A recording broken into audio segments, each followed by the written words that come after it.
Case 1. Tyler Hadley. He seemed like the kind of teenager every parent worried about. Tyler Hadley was 17 years old, struggling with drug addiction, and his parents had recently enrolled him in outpatient treatment.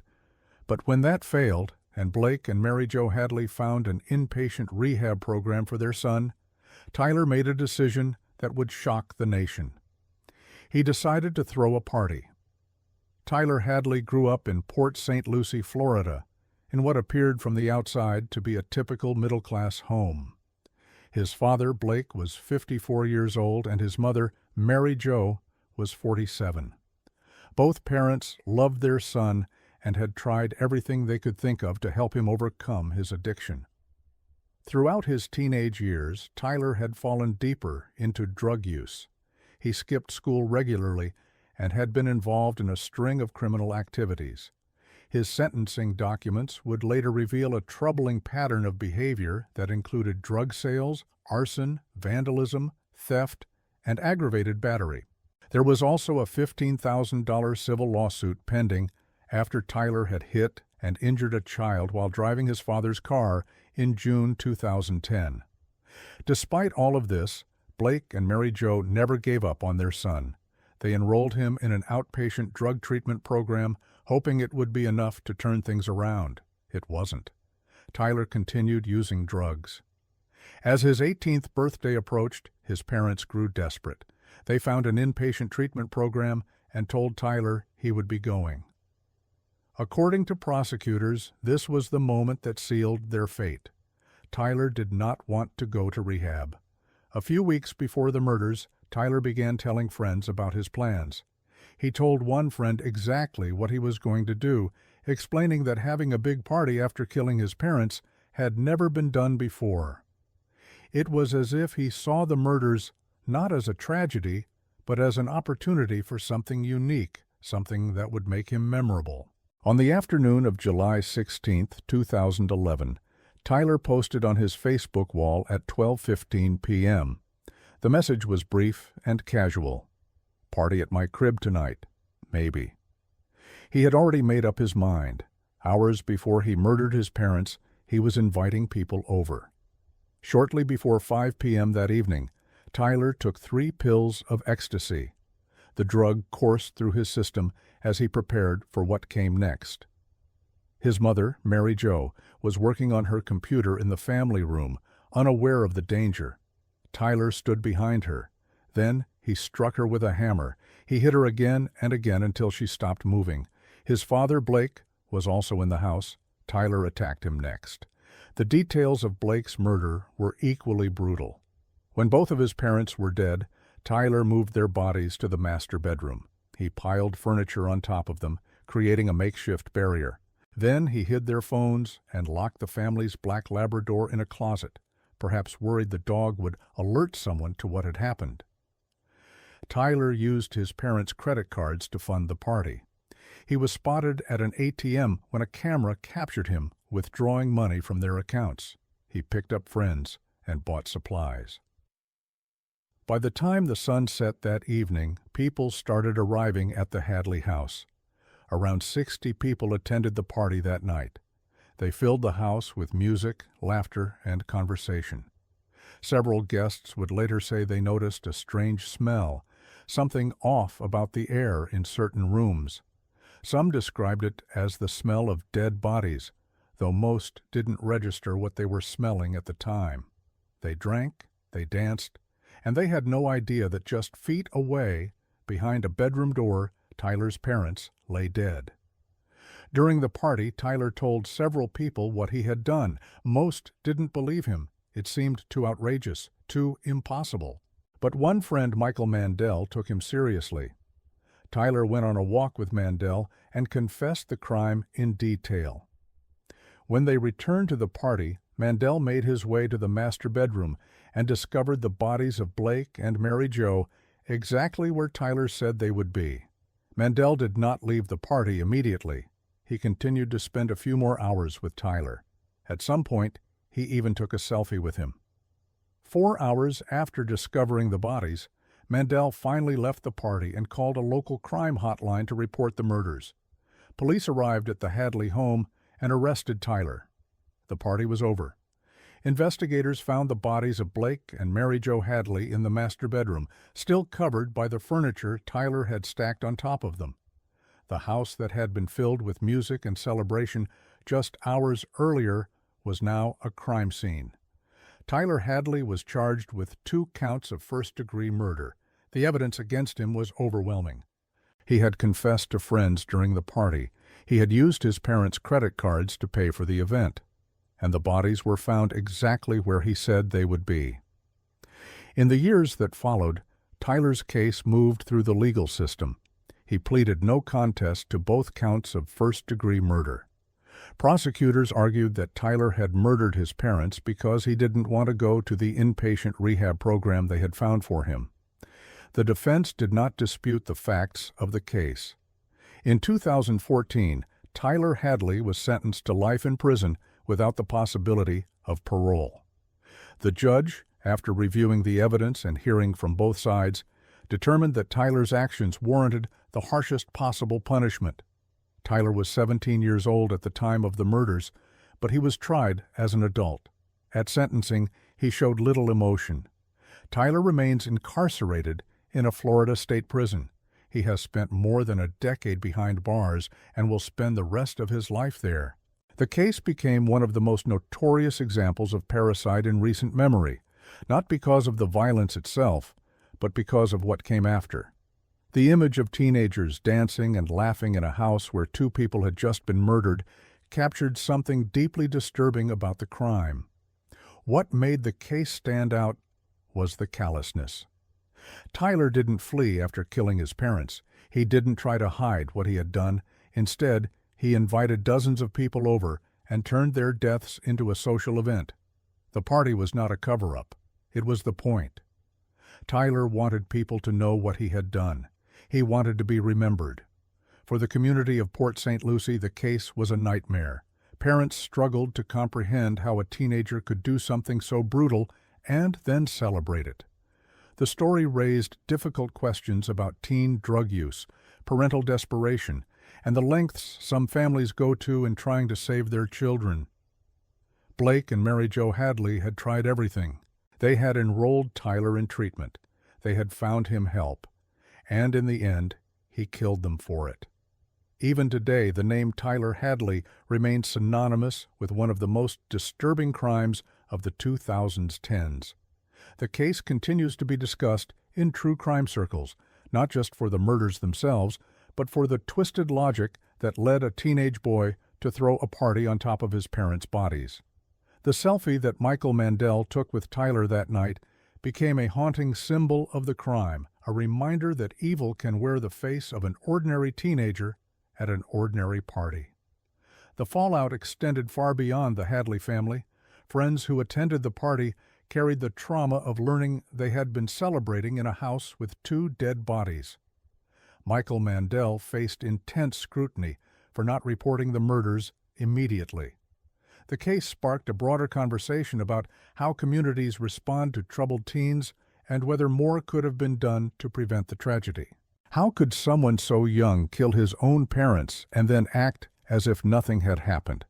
How could he stand in a room full of friends, knowing what lay just behind a closed door, and smile for a photo? The answers remain elusive. Tyler Hadley destroyed 2 lives and his own future in a single evening, all to avoid going to rehab. Both lives were destroyed that night, and the party he threw serves as a grim reminder of how far some teenagers will go when they feel trapped. Case 2. Nicholas Browning. He was the kind of teenager parents held up as an example. Nicholas Waggoner Browning was 15 years old, an honor student at Delaney High School in Timonium, Maryland, and an active Boy Scout. He played varsity golf and lacrosse. He came from a respected family in Baltimore County. On the evening of Friday, February 1st, 2008, just a week before his 16th birthday, Nicholas was spending the night at a friend's house. No one imagined he would become responsible for one of the most calculated family annihilations in Maryland history. Nicholas was born on February 9, 1992, in Baltimore County, Maryland. His father, John W. Browning, was a successful attorney. His mother, Tamara, was a homemaker who devoted herself to raising Nicholas and his two younger brothers, Benjamin, 11, and Gregory, 13. From the outside, the Brownings appeared to be a model family. They lived in a comfortable home in Cockeysville, a quiet suburban community where neighbors knew each other and families felt safe. John's career was thriving. The boys were all involved in activities. Nicholas, the oldest, seemed destined for success. At Dulaney High School, Nicholas was known as a good student. His teachers had no concerns about him. He participated in Boy Scouts, worked toward merit badges, and attended camping trips. He played competitive sports and maintained good grades. Friends described him as normal, maybe a little quiet, but nothing that stood out as troubling. Behind closed doors, however, Nicholas was harboring thoughts that no one suspected. On the evening of February 1, 2008, Nicholas told his parents he would be spending the night at a friend's house. They had no reason to say no. He packed an overnight bag, said goodbye, and left. His parents, his brothers, and everyone who knew him assumed he would be at the sleepover all night. They were wrong. Sometime after everyone at the friend's house had gone to sleep, Nicholas left. He got into a car and drove back to his family home in Cockeysville. The house was dark and quiet. His parents were asleep. His brothers were asleep. Nicholas had a plan. He entered the house and retrieved his father's gun. Then he moved through the home with cold precision. He went to his father's bedroom first. John Browning was lying in bed, unaware of the danger. Nicholas shot him. The sound was muffled by the walls of the house. No neighbors heard. No one woke up. Nicholas moved to his mother's room. Tamara was also asleep. He shot her as well. Then he went to his brother's rooms. Gregory, 13 years old, was killed in his bed. Benjamin, just 11 years old, suffered the same fate. Nicholas shot each of them while they slept. None of them had a chance to defend themselves. None of them knew what was happening until it was too late. When all 4 members of his family were dead, Nicholas left the house. He got back into the car and drove to his friend's house. He slipped back inside and went to sleep as if nothing had happened. The next morning, he woke up with the other boys, had breakfast, and waited. On Saturday, February 2nd, Nicholas was dropped off at his house by his friends. He walked inside and discovered what he already knew would be there. He called the police. His voice was frantic as he reported finding his family dead. Investigators arrived within minutes. The scene inside the Browning home was horrific. John, Tamara, Gregory, and Benjamin had all been shot in their beds. There was no sign of forced entry. Nothing appeared to have been stolen. Police initially struggled to understand what had happened. Was this a home invasion? A targeted attack? It didn't make sense. Nicholas told investigators he had been at a friend's house all night. He said he had just come home and found his family like this. But as detectives began to piece together the evidence, inconsistencies started to emerge. Nicholas had access to the house. He knew where his father kept the gun, and his alibi didn't hold up under scrutiny. By Sunday, February 3rd, Nicholas confessed. He admitted to killing his father, his mother, and his 2 younger brothers. He was charged with 4 counts of first-degree murder. At a hearing on February 5th, he was denied bail. The community of Cockeysville was in shock. How could someone so young, someone who seemed so normal, do something so brutal? As the case moved forward, 2 competing narratives emerged. Nicholas alleged that he had suffered abuse from his father. His family, including his grandfather, submitted pleas for clemency on his behalf, alleging that he had been mentally and physically abused. They painted a picture of a boy who had been pushed to the breaking point by a controlling and violent father. Prosecutors saw it differently. They argued that Nicholas murdered his parents because he didn't want anyone telling him what to do. He was weeks away from turning 16, an age when many teenagers begin to chafe against parental authority. Nicholas, they said, took that resentment to an unthinkable extreme, and the murders of his two younger brothers? Prosecutors believed Nicholas killed them so he wouldn't have to share his inheritance. The Browning family had money. If Nicholas was the only surviving child, everything would go to him. The question of motive became central to understanding the crime. Was Nicholas a victim who finally snapped after years of abuse? Or was he a cold and calculating teenager who murdered his family for freedom and money? The truth remained elusive. In January 2009, Nicholas reached a plea agreement with prosecutors. He pleaded guilty to 4 counts of first-degree murder. In exchange, he avoided a trial and was sentenced to 4 life terms in prison. 2 of those terms were to be served consecutively, meaning Nicholas would have to serve them back-to-back before becoming eligible for parole. At just 15 years old at the time of the murders, Nicholas faced the possibility of spending most or all of his life behind bars. During the legal proceedings, the judge considered Nicholas's age. The U.S. Supreme Court has ruled that life sentences for juveniles should be rare, and that judges must consider a child's diminished culpability and capacity for change. But even with those protections, the judge determined that Nicholas's crimes warranted the harshest sentence. 4 people had been killed. 3 of them were children, and the murders had been carried out with chilling premeditation. Nicholas Browning is currently serving his life sentence. Under the terms of his plea agreement, he may become eligible for parole in 2031 after serving 23 years with good behavior. He will be in his early 40s by then. Whether he will be granted parole remains to be seen. For the community of Cockeysville and Baltimore County, the Browning family murders remain a source of profound sadness and confusion. The Brownings were well respected. John was a successful attorney. Tamara was a devoted mother. Benjamin and Gregory were just children with their whole lives ahead of them. The fact that they were killed by someone they loved and trusted made the tragedy even more difficult to comprehend. The case was later featured in a documentary on the television series Killer Kids in an episode titled Spoiled, Rotten, and Bad Dream. The documentary explored Nicholas's background, the murders, and the questions that still linger. How could someone so young carry out such a methodical plan? How could he kill not just his parents, but his little brothers? What made the case stand out was the level of premeditation. Nicholas didn't act in a moment of rage. He didn't lose control. He planned the murders carefully. He left his sleepover in the middle of the night, drove home, killed 4 people, and then drove back to maintain his alibi. The next day he pretended to discover the bodies and called the police. It was a calculated plan executed with cold precision. The killing of Benjamin and Gregory raised particularly difficult questions.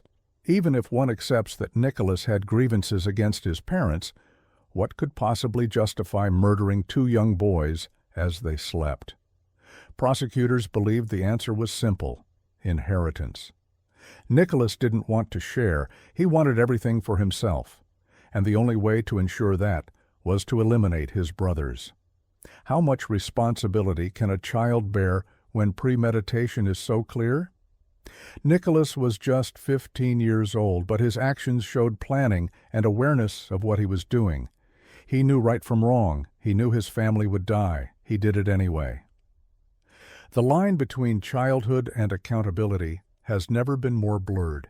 Even today, the name Nicholas Browning continues to be associated with one of Maryland's most disturbing family murders. The case raises difficult questions about how we understand juvenile violence. Should teenagers who commit such calculated crimes be given a chance at parole, or should they spend the rest of their lives in prison? The answers depend on whether you believe people can change, whether 15-year-olds are capable of true evil, and whether society has an obligation to punish or rehabilitate. For Nicholas, Those questions will be answered in 2031 when he becomes eligible for parole. Until then, he remains behind bars, serving time for the murders of his father, his mother, and his two younger brothers. The Browning family is gone. And the Boy Scout who once seemed destined for success is now a convicted murderer who destroyed his family and his own future on a winter night in 2008. Case 3. Mason Sisk. He was just 14 years old. Mason Sisk lived in Elkmont, a small town in Limestone County, Alabama, with his father, his adoptive mother, and his 3 younger siblings. Neighbors described him as quiet. He didn't cause trouble. He kept to himself.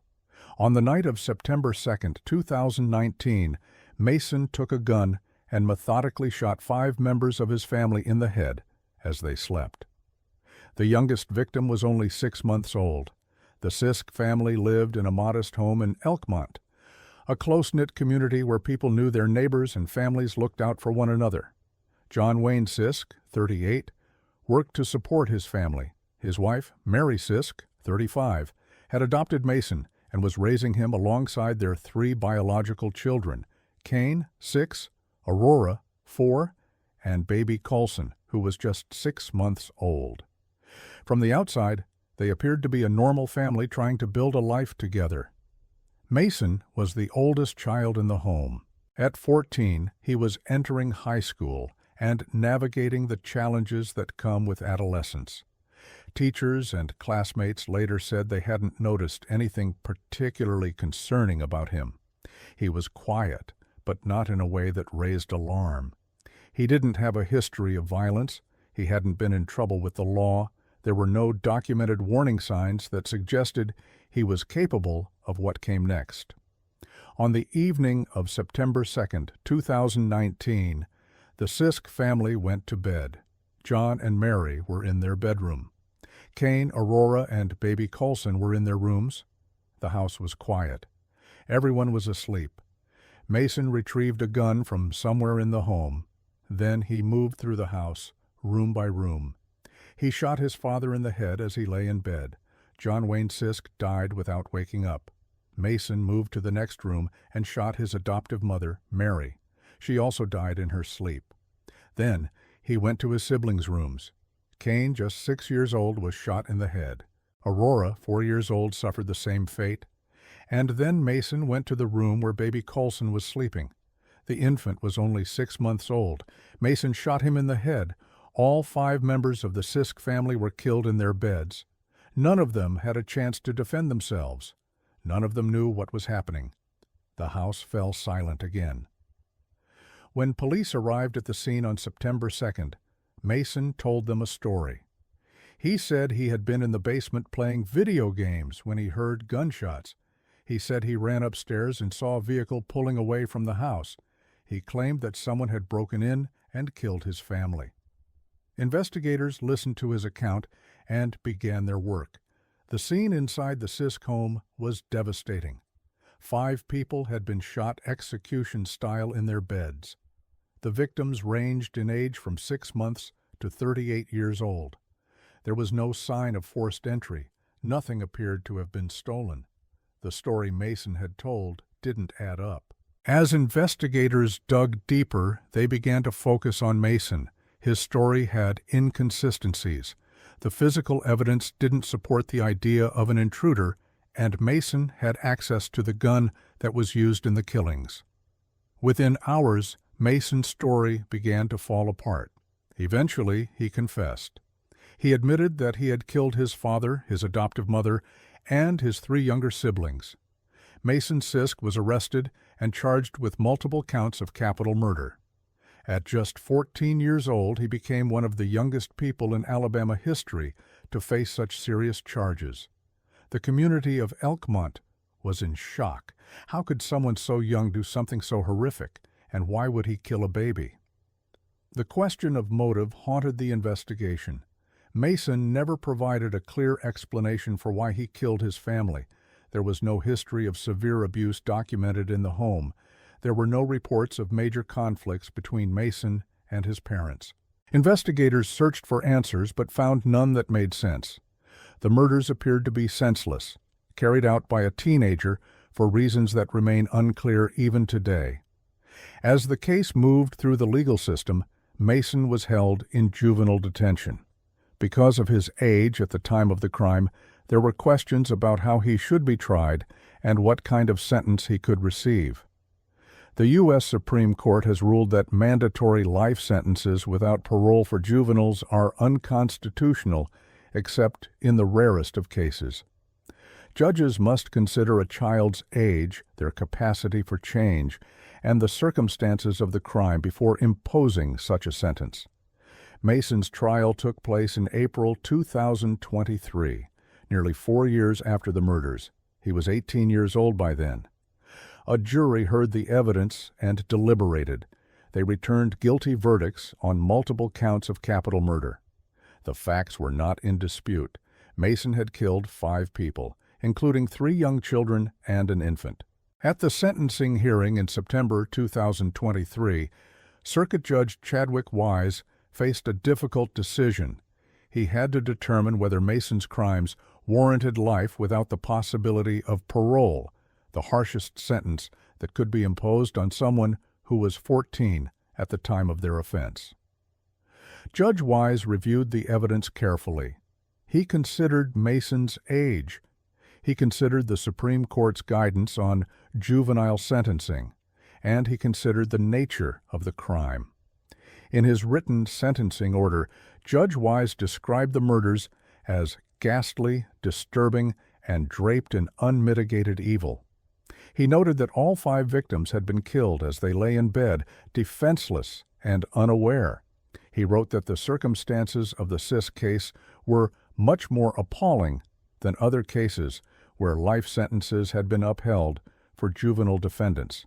The victims had been shot in the head, one by one, including a 6-month-old baby. Judge Wise concluded that this was one of the rare cases where a life sentence without parole was warranted for a juvenile. Mason Sisk was sentenced to life in prison without the possibility of parole. He showed no reaction when the sentence was read. At 18 years old, he faced the reality that he would spend the rest of his life behind bars for crimes he committed when he was 14.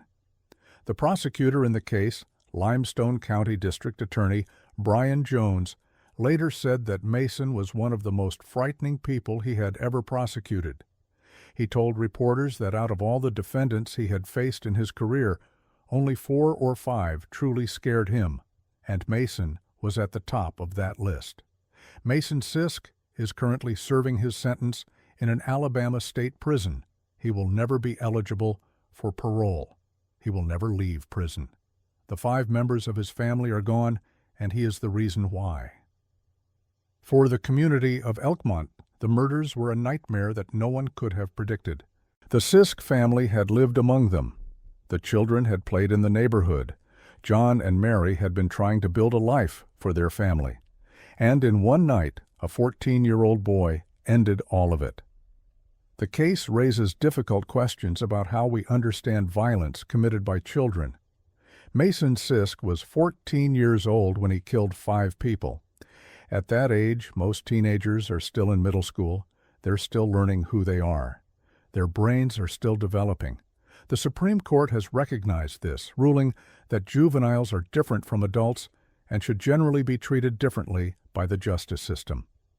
But what happens when a 14-year-old commits a crime so horrific that it defies explanation? What happens when a child kills not just 1 person, but 5, including a baby? How much capacity for change can we expect from someone who methodically moved through his home and shot his sleeping family members in the head? Judge Wise determined that Mason's crimes were so barbarous and cold-blooded that they justified life without parole despite his youth. The judge acknowledged the Supreme Court's guidance on juvenile sentencing, but concluded that this was one of those rare cases where the harshest sentence was appropriate. Mason would never have a chance to prove he had changed. He would never have a parole hearing. His sentence was final. The killing of baby Coulson was particularly difficult for people to comprehend. Coulson was only 6 months old. He couldn't walk. He couldn't talk. He was completely helpless. And Mason shot him in the head as he lay in his crib. How could someone do that? How could a 14-year-old kill a baby? The answers remain elusive. Mason has never provided a satisfactory explanation for why he killed his family. Investigators found no clear motive. There was no evidence of the kind of severe abuse that sometimes drives children to kill their parents. There were no major conflicts documented in the home. The murders appear to have been carried out for reasons that made sense only to Mason. Even today, the name Mason Sisk is associated with one of the most disturbing family annihilations in Alabama history. The case continues to be discussed in legal circles as an example of juvenile crime so severe that it warranted life without parole. It serves as a reminder that while children are generally less culpable than adults, there are some acts so heinous that even youth cannot excuse them. The Sisk family is gone. John, Mary, Kane, Aurora, and baby Coulson will never come home. And the teenager who killed them will spend the rest of his life in prison, locked away for crimes he committed when he was just 14 years old. The case forces us to confront uncomfortable truths about childhood, violence, and justice. At what age can someone be considered truly evil? And when a child commits an unthinkable act, what does society owe to the victims, and what does it owe to the child? Case 4. Raymond Childs, 3. 4 years ago, an Indianapolis teenager, angry at his father for punishing him for breaking curfew, turned a gun on his family and mercilessly killed his parents, brother, sister, and his brother's pregnant girlfriend. The cold-blooded teen even pulled the trigger on his 15-year-old brother, while the younger sibling begged and bargained for his life. That sibling managed to survive the shooting, running to a neighbor's house while bleeding from bullet wounds and knocking on the door for help. Raymond Childs III was 17 years old on January 24, 2021. He lived with his family in a house on Adams Street in Indianapolis. His father was Raymond Childs Jr., and his mother was Kezzie Childs. Raymond had siblings who lived in the home, and his brother Dequan Moore also lived there with his pregnant girlfriend Kiara Hawkins. From the outside, the house appeared to be like any other on the block. But behind closed doors, the Childs family struggled with dysfunction and violence. Raymond grew up in an environment marked by domestic violence. His father and mother both admitted that they had been raised in violent homes themselves and that they were heavy drinkers. Raymond witnessed abuse throughout his childhood. Psychologists who later evaluated him testified that he suffered from numerous mental health issues formed by growing up in an abusive household. He had experienced beatings. He had seen violence between his parents. The trauma of his upbringing left deep scars. On the evening of January 24, 2021, Raymond came home late. He had missed his curfew. His father confronted him and punished him. The exact details of the punishment are not entirely clear, but it was enough to enrage Raymond. He went to his room, angry and resentful. Then he made a decision that would destroy his entire family.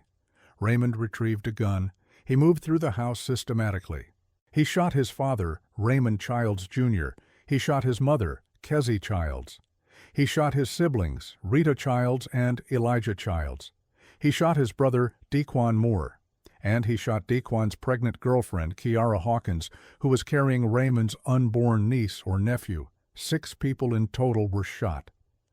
Raymond's 15-year-old brother was also in the house. The teenager heard the gunshots and realized what was happening. He begged Raymond to stop. He pleaded for his life. Raymond shot him anyway. The bullet struck the younger brother, but he survived. Bleeding and terrified, he managed to escape the house. He ran to a neighbor's home and pounded on the door, screaming for help. The neighbors called 911. Police officers arrived at the murder scene and began to piece together the unthinkable familicide that had occurred on Adams Street. Inside the house, they found 6 people dead. Raymond Childs Jr., Kezzie Childs, Rita Childs, Elijah Childs, Daquan Moore, and Kiara Hawkins had all been shot. The 15-year-old survivor was rushed to the hospital with gunshot wounds. He was in critical condition, but alive. Investigators learned that Raymond Childs III had returned to the home in the aftermath of the murders with his girlfriend. He acted as if he had only just learned of police being called to his family home. His girlfriend was with him when she heard about the police activity, but Raymond denied any knowledge of what might be wrong. The girlfriend later told police that Raymond was acting nervous when they arrived at the crime scene and that he acted a clown. Raymond was arrested later that night at a relative's home in Plainfield, thanks to his surviving brother telling police at the hospital what had occurred inside the Adams Street home. The younger brother's testimony was crucial. He had seen everything. He knew who had pulled the trigger. And despite being shot himself, he had survived to tell the truth. Raymond Childs III was charged with 6 counts of murder, 1 count of attempted murder, and 1 count of carrying a handgun without a license. The evidence against him was overwhelming. His surviving brother had identified him as the shooter. The physical evidence matched the brother's account, and Raymond's own behavior after the murders suggested consciousness of guilt. The case went to trial. Raymond's defense attorneys argued that he had been shaped by the violence and abuse he had experienced growing up. They presented expert testimony about his mental health issues and the trauma of his childhood. A child developmental psychologist testified that Raymond was a victim of beatings and suffered from PTSD as a result of the violence he had witnessed. The defense did not dispute that Raymond had killed 6 people. Instead, they asked the jury to consider the context of his life and the forces that had shaped him. Prosecutors painted a different picture. They argued that Raymond had committed a horrific murder in cold blood, killing 6 people over something as trivial as a curfew violation. They pointed out that Raymond had not just killed his parents, but had systematically shot multiple family members, including a pregnant woman and a 15-year-old who begged for his life. The prosecutors emphasized that Raymond had shown no remorse and had even tried to act shocked when he returned to the crime scene with his girlfriend. The first trial ended without a conviction. The jury could not reach a unanimous verdict. A mistrial was declared. Prosecutors decided to retry Raymond. The second trial took place in October 2024, nearly 4 years after the murders. At the second trial, the jury heard testimony from the surviving brother who described the horror of that night in January 2021. He recounted how he had begged Raymond to stop. He described being shot and then escaping to a neighbor's house. His testimony was emotional and powerful. It took the jury less than 3 hours to convict Raymond Childs III of 6 counts of murder, 1 count of attempted murder, and 1 count of carrying a handgun without a license. In December 2024, Raymond was sentenced. The judge imposed a sentence of 360 years in prison. It was one of the longest sentences ever handed down in Indiana. Raymond will spend the rest of his life behind bars. The likelihood of him ever being released is virtually zero. At his sentencing, Raymond turned to the family of Kiara Hawkins in the courtroom. He addressed them directly. "To Miss Hawkins, I know you don't know me that well, but I promise you I didn't hurt your daughter. I'm going to do everything in my power to prove that to you," he said. "I lost family like y'all did, and still to this day, I'm still grieving and trying to cope with it." His words rang hollow. Raymond had been convicted of killing Kiara Hawkins. The jury had found him guilty beyond a reasonable doubt. His claim of innocence at sentencing was seen by many as a refusal to accept responsibility for his actions. For the community of Indianapolis, the case was a tragedy that highlighted the devastating cycle of violence. Raymond Childs III had grown up in a home where violence was normalized. He had been beaten. He had witnessed abuse. And when he was punished for breaking curfew, he responded with unimaginable violence, killing 6 people in his own family. The case raises difficult questions about how trauma and abuse shape children. Raymond's defense attorneys argued that he was a product of his environment. They pointed to the violence he had experienced and witnessed as explanations for what he did. But prosecutors and the jury ultimately concluded that while Raymond's childhood may have been difficult, it did not excuse or justify the murders.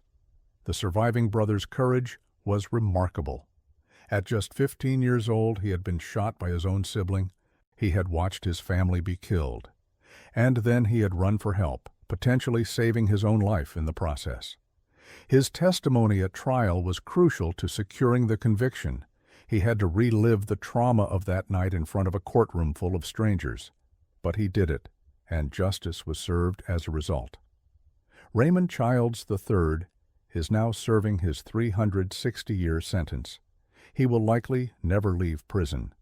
The family he destroyed is gone. Raymond Childs Jr., Kezzie Childs, Rita Childs, Elijah Childs, Dequan Moore, and Kiara Hawkins were all taken too soon.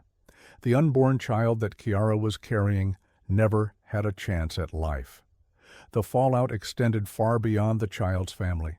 The case forced uncomfortable conversations about domestic violence, about how cycles of abuse are perpetuated across generations, and about what happens when children are raised in homes where violence is the norm. Raymond had professed his love for his father and siblings, according to testimony from psychologists. All the children in the home couldn't wait to turn 18 so they could leave the abusive environment. Yet Raymond chose not to wait. He chose violence. How could someone kill 6 members of their own family over a curfew violation? The question haunted those who followed the case. The punishment was so disproportionate to the offense. Raymond had come home late, and his father had grounded him. It was a normal parental response to a teenager breaking the rules. But Raymond's response was anything but normal. Even today, the case continues to be discussed in Indianapolis and beyond. It serves as a stark reminder of how quickly family conflict can escalate into tragedy when guns are accessible and when violence has been normalized. Both lives were destroyed that night in January 2021. The lives of the 6 victims who died, and the life of the 17-year-old who killed them. Raymond will spend the rest of his days behind bars, a young man who threw away his future and ended 6 lives over a curfew. Case 5. Joshua Phillips. When Maddie Clifton vanished in November 1998, hundreds of Jacksonville, Florida residents aided in her search, including her murderer. 8-year-old Maddie had mysteriously disappeared from her home in the Lakewood neighborhood on November 3, 1998. Hundreds of volunteers joined search parties, camera crews flocked to the suburbs, and 2 parents tried not to despair. Then, after a week of relentless efforts, Clifton was found bludgeoned and stabbed to death under the bed of her 14-year-old neighbor, Joshua Phillips. Joshua Earl Patrick Phillips was born on March 17, 1984, in Allentown, Pennsylvania.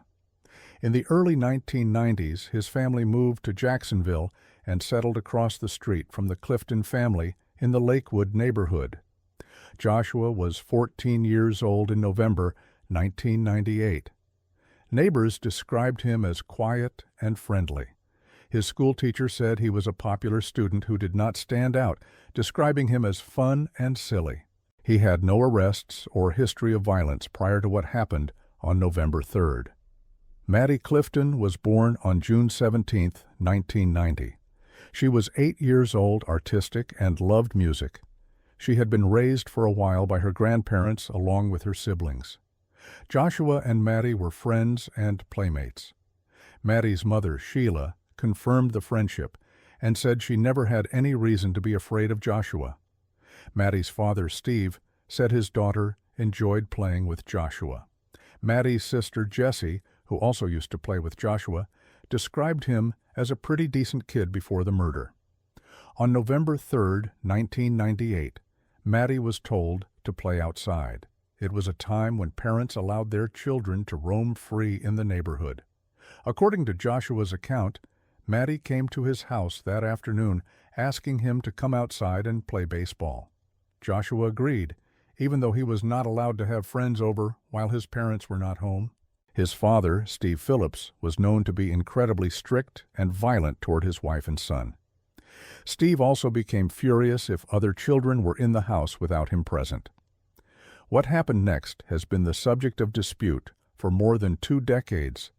According to Joshua, as the two were playing baseball in the yard, he accidentally hit the ball into Maddie's eye, causing her to bleed, cry, and scream.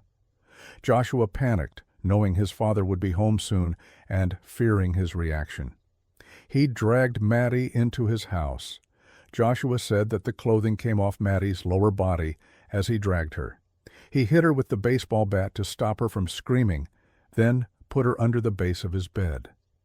When Steve Phillips returned home, Joshua interacted with him for a period of time before returning to his room.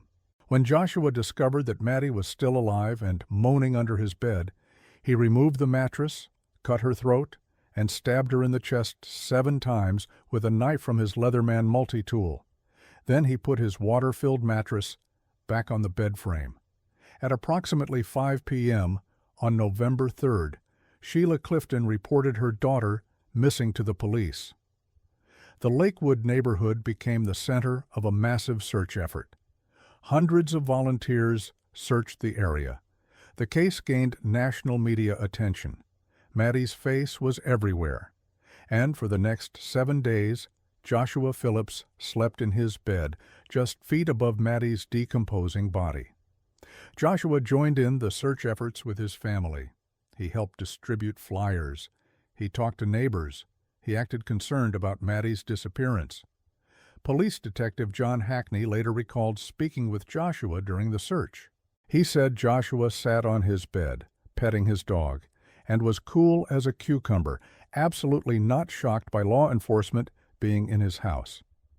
The detective found it chilling when thinking about it later, knowing that Maddie's body was hidden right there in the bedroom. On November 10, 1998, 7 days after Maddie disappeared, Joshua's mother, Melissa Phillips, noticed a foul smell coming from her son's room.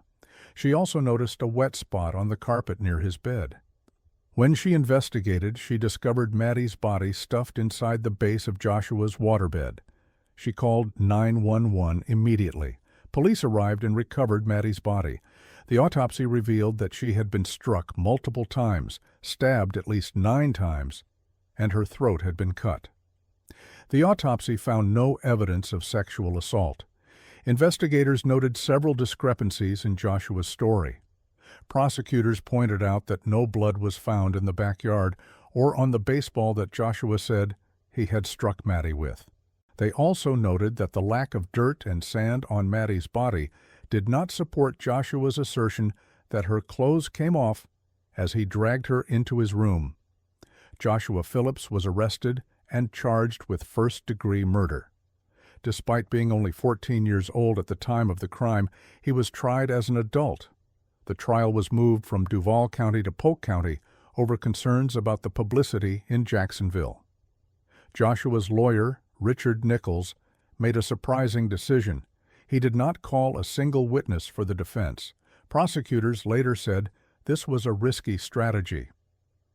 Nichols based much of the defense on his closing argument to the jury, where he stated that Maddie's death was an act that began as an accident and deteriorated through panic that bordered on madness. The jury did not accept this explanation. In 1999, Joshua Phillips was convicted of first-degree murder. He was sentenced to life in prison without the possibility of parole. At just 14 years old, Joshua faced the reality that he would spend the rest of his life behind bars.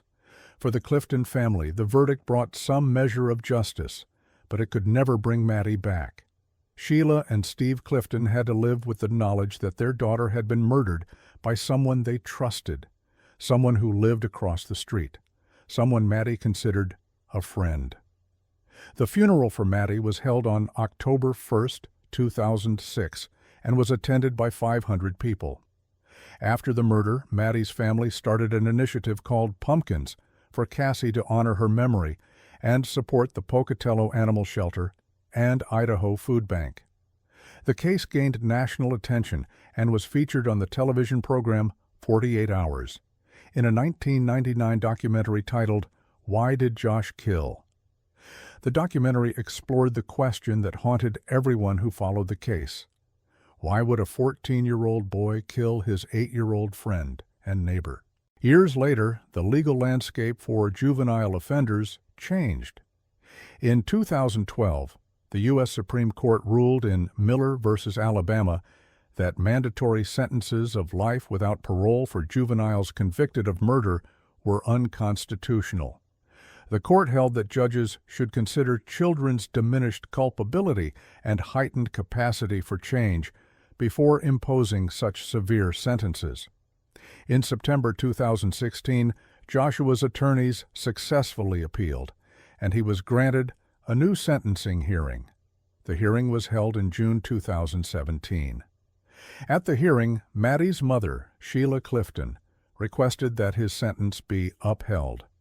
In November 2017, Joshua was resentenced to life in prison, but became eligible for resentencing again in 2023 based on demonstrated maturity and rehabilitation.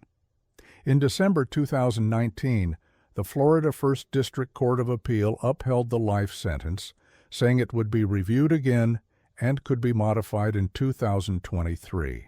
Joshua subsequently appealed to the Supreme Court of Florida, who turned down his request in June 2020 without explaining their reasons for declining to hear the case. As of 2024 and 2025, Joshua Phillips, now 41 years old, is serving his life sentence and pursuing a sentence review after completing 25 years. Court documents filed in May 2025 show Phillips is formally applying for a sentence review, citing the completion of his 25-year mandatory term. At a recent hearing, Joshua addressed the court.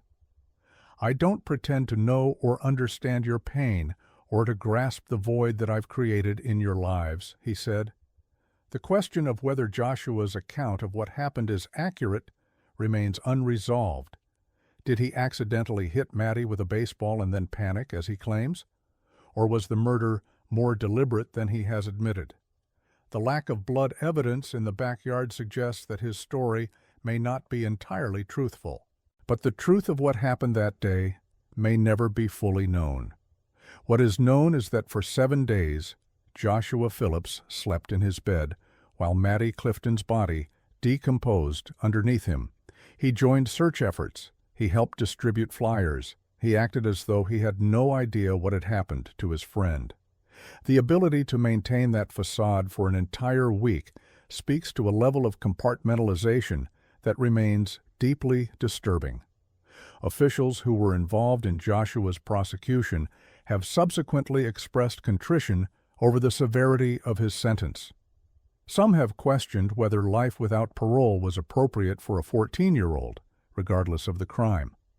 Others maintain that the brutality of what Joshua did to Maddie justifies the harshest possible punishment. Just 14 years old at the time, Joshua's case raises difficult questions about juvenile justice. How much responsibility can a child bear when the facts are so contested? Should a teenager who claims to have acted in panic be given a chance at redemption? Or should the taking of an innocent 8-year-old's life mean that freedom is never an option? For Maddie Clifton's family, the debate over Joshua's sentence is painful. Their daughter is gone. She will never grow up. She will never have a life of her own. And the person responsible for that is asking for a chance at freedom after 25 years. The family has made clear that they believe Maddie's sentence was final, and her killer does not deserve a sentence reduction. Even today, nearly 30 years after Maddie's murder, her killer is preparing to ask for freedom. The case continues to captivate those interested in true crime, not just because of the violence itself, but because of the haunting image of a 14-year-old boy sleeping above a corpse for an entire week while pretending to help search for the missing girl. The truth of what happened on November 3, 1998, may remain elusive, but the impact of that day will last forever for those who loved Maddie Clifton. Case 6, David and Brian Freeman. The Freeman brothers, who were 16 and 17 at the time of the slayings, pleaded guilty to murdering their parents, 54-year-old Dennis Freeman and Brenda Freeman, 48, in their Salisbury Township home in February of 1995. Prosecutors said Brian stabbed his mother, Brenda, and David bludgeoned their father. Their 11-year-old brother, Eric, was also fatally beaten. A third man, Nelson Birdwell III, a cousin of the pair, was also convicted in the murders and was tried as an adult. Brian and David Freeman grew up in Salisbury Township, a quiet community in Lehigh County, Pennsylvania. Their parents, Dennis and Brenda, were working-class people trying to raise their 3 sons in a stable home. Eric, the youngest at just 11 years old, was still in elementary school. But as Brian and David entered their teenage years, they began to drift away from their family and toward something far darker. The brothers became involved in skinhead culture and embraced neo-Nazi ideology. They got tattoos bearing Nazi symbols. They adopted the language and beliefs of white supremacist movements. Their appearance changed dramatically. They shaved their heads. They wore clothing associated with extremist groups, and they made no effort to hide their transformation. Dennis and Brenda Freeman watched their sons change with growing alarm. The brothers' extremist beliefs created escalating conflicts within the home. Arguments became more frequent and more intense. The parents tried to rein in their sons' behavior, but Brian and David resented any attempts at control. The tension in the Freeman household reached a breaking point in February 1995. On a night in February, violence erupted inside the Freeman home. Brian attacked his mother, Brenda, with a knife. He stabbed her repeatedly until she was dead. David turned on his father, Dennis, beating him with a blunt object. The assault was brutal and sustained. Dennis Freeman died from his injuries. Then the brothers turned on their youngest sibling. Eric was just 11 years old. He had nothing to do with the conflicts between his brothers and their parents. He was a child. But Brian and David killed him anyway. Eric was beaten to death in his own home. After murdering their parents and brother, Brian and David Freeman fled. They were joined by their cousin, Nelson Birdwell III, who had also been involved in the crime. The 3 of them left Pennsylvania and headed to Michigan, leaving behind a scene that would haunt investigators for years to come. When authorities discovered the bodies of Dennis, Brenda, and Eric Freeman, they were confronted with one of the most horrific crime scenes they had ever encountered. A former Salisbury police chief who was present at the scene later said he knew nothing about what the men had done in the years since, but the crime scene was more horrific than anything he had ever witnessed, both as an officer and in his career. The investigation moved quickly. Brian and David Freeman were identified as suspects almost immediately. Their disappearance, combined with the evidence at the scene, pointed directly to them. Authorities issued warrants for their arrest and began a manhunt that extended beyond Pennsylvania. The brothers and their cousin were eventually apprehended. All 3 were charged with murder.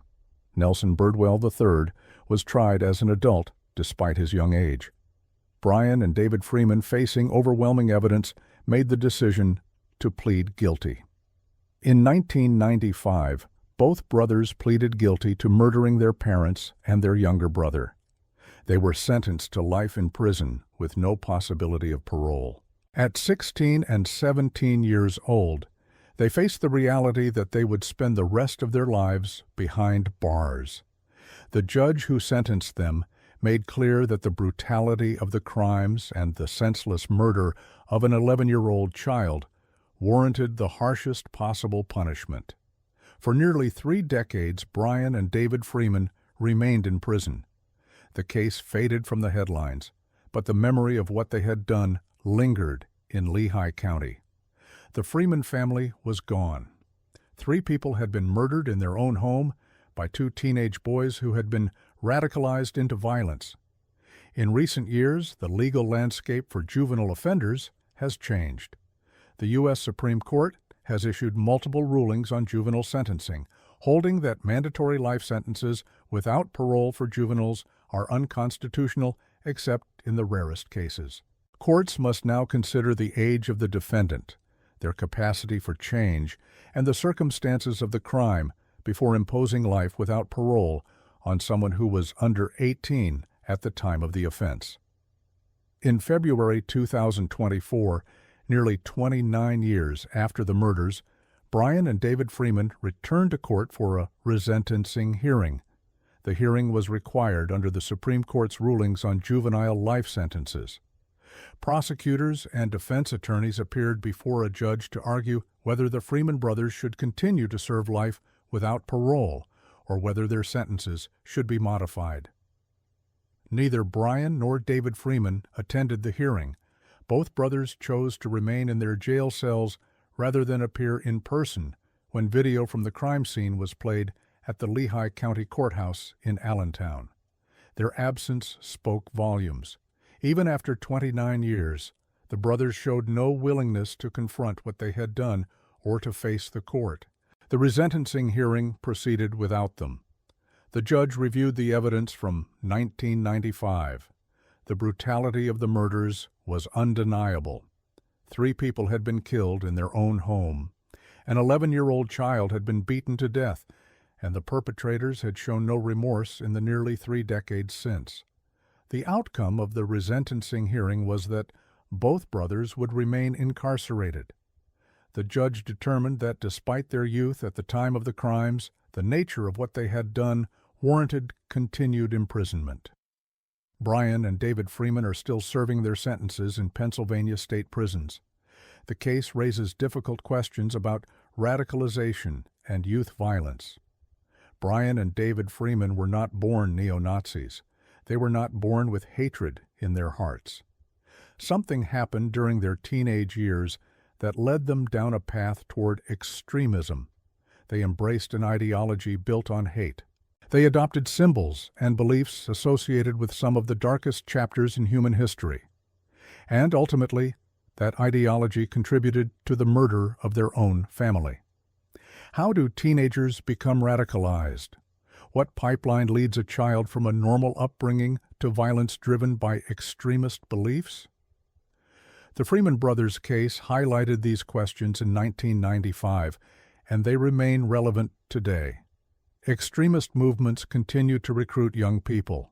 Online spaces amplify hateful ideologies, and families across the country struggle with how to intervene when their children are drawn toward radicalization. The murder of Eric Freeman was particularly tragic. He was just 11 years old. He had no involvement in his brother's ideology. He was simply a child living in the same house. But Brian and David killed him anyway, perhaps to eliminate witnesses, perhaps because their capacity for violence extended to anyone in their path. Eric's death was senseless and cruel. For the community of Salisbury Township, the Freeman murders were a nightmare. The family had lived among them. Dennis and Brenda had been neighbors. Eric had been a student at the local school, and 2 teenage boys had destroyed it all in one night of violence. The case also highlighted the visibility of warning signs. Brian and David Freeman had not hidden their transformation. They had Nazi tattoos. They wore skinhead clothing. They spoke openly about their beliefs. Their parents knew what was happening. The community could see the changes. Yet no one was able to prevent the violence that ultimately occurred. What responsibility do parents have when their children embrace extremist ideologies? What responsibility does society have to intervene? These questions have no easy answers. Dennis and Brenda Freeman tried to control their son's behavior. They argued with them. They pushed back against the ideology. But in the end, their attempts to rein in their sons may have contributed to the rage that led to their murders. Even today, the name Freeman remains associated with one of Pennsylvania's most disturbing family murders. The case serves as a reminder that radicalization can have deadly consequences and that extremist ideologies can take hold in the most unlikely places. Brian and David Freeman are now middle-aged men who have spent the majority of their lives in prison. They were teenagers when they murdered their family. They are now well into their 40s, having lost decades behind bars. The refusal to attend their own resentencing hearing suggests that the brothers have not changed. After 29 years, they still could not face what they had done.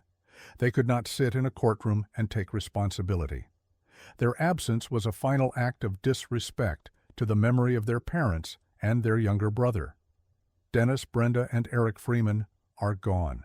Their lives were taken by two teenage boys who chose violence and hatred over family.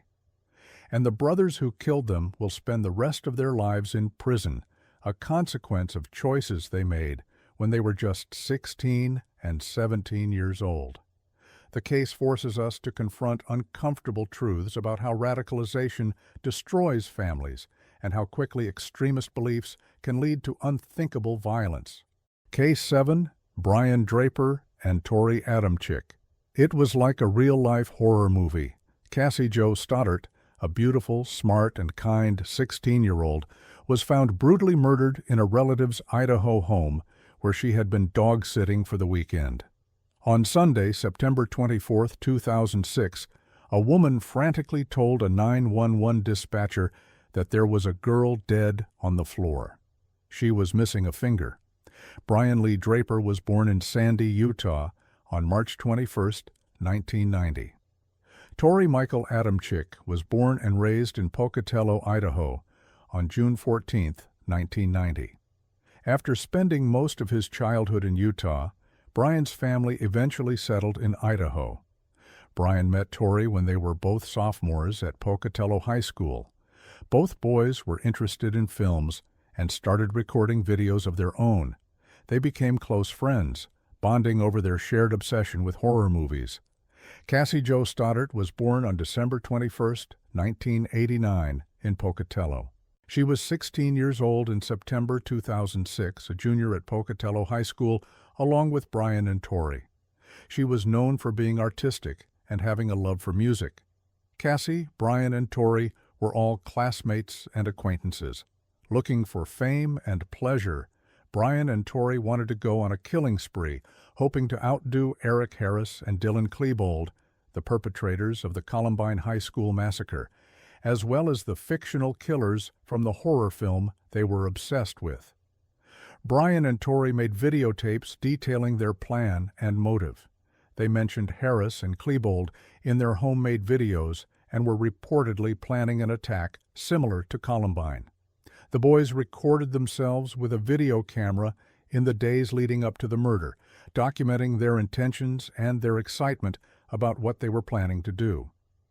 On September 21, 2006, the day before the murder, Brian and Tori filmed themselves in a car. Brian held the camera while Tori drove. They talked about their plans. Brian said they had found their victim and that, sad as it may be, she was their friend. He explained that they all have to make sacrifices. Their first victim was going to be Cassie Stoddart. Brian said they would find out if she had friends over, if she was going to be alone in a big dark house out in the middle of nowhere. He said it was perfect. The boys made a death list in the high school library that day, writing down the names of other potential victims they planned to kill in the future. On the evening of September 22, 2006, Cassie was house-sitting for her aunt and uncle, Allison and Frank Contreras, on Whispering Cliffs Drive in northeast Bannock County. The Contreras family was out of town and had hired Cassie to watch their pets for the weekend. Cassie was visited that evening by her boyfriend, Matt Beckham, who arrived around 6 p.m. Later that evening, Brian Draper and Tori Adamczyk, both 16 at the time, came over to the house to hang out. Cassie gave the friends a tour of the house, including the basement. The boys watched the movie Kill Bill Volume 2 with Cassie and Matt. While they were there, Brian and Tori unlocked a basement door from the inside. Around 9:30 p.m., they told Cassie and Matt they were leaving to go to a movie theater. Approximately 15 minutes after Brian and Tori left, the power at the house went out. Matt called his mother to ask for permission to stay the night, but she said no. His mother offered to let Cassie come stay with them, but Cassie declined because she had to watch over the house and the pets. Matt left around 11:15 p.m., reluctantly returning home. After Matt left, Brian and Tori returned to the house. They entered through the basement door they had unlocked earlier. They wore black clothing, gloves, and masks. They carried knives. Cassie was alone in the house. Brian and Tori attacked Cassie. They stabbed her at least 29 times. She fought back, but she was overpowered. When it was over, Cassie Jo Stoddard lay dead on the floor. She was just 16 years old. After the murder, Brian and Tori left the house and drove to an area near Black Rock Canyon. They buried the evidence of their crime, including the knives, masks, gloves, clothing, and a videotape. But they had also recorded themselves after the murder. On the tape, one of them said, "We just killed Cassie. This is not a joke." Cassie's body was discovered 2 days later when her relatives returned home from their trip on September 24th. Idaho State Police Lieutenant Robert Rausch rushed to the scene, where he found Cassie lying on the floor with lots of blood everywhere. The grisly murder shocked the small, quiet town of Pocatello, where murders like this just didn't happen. Police immediately began investigating. Matt Beckham was the last person known to have seen Cassie alive, so investigators brought him in for questioning. His lack of emotion and flat response to the news of Cassie's murder raised a red flag for officials. Matt agreed to take a polygraph test and passed with flying colors. But during his interview, Matt revealed a crucial fact. He told detectives that 2 fellow students from the school, Brian Draper and Tori Adamczyk, had also been at the house that night. When police interviewed Brian and Tori, the boys said they had left Cassie's house around 9:30 p.m. to go to a movie theater. But when asked what movie they had seen, neither teen could recall what it had been about. That sent up a red flag. An employee at the movie theater who went to school with both boys stated with certainty that neither of them had been at the theater that night. Confronted by police, Brian eventually changed his story. He said that he and Tori had lied because they had been burglarizing cars.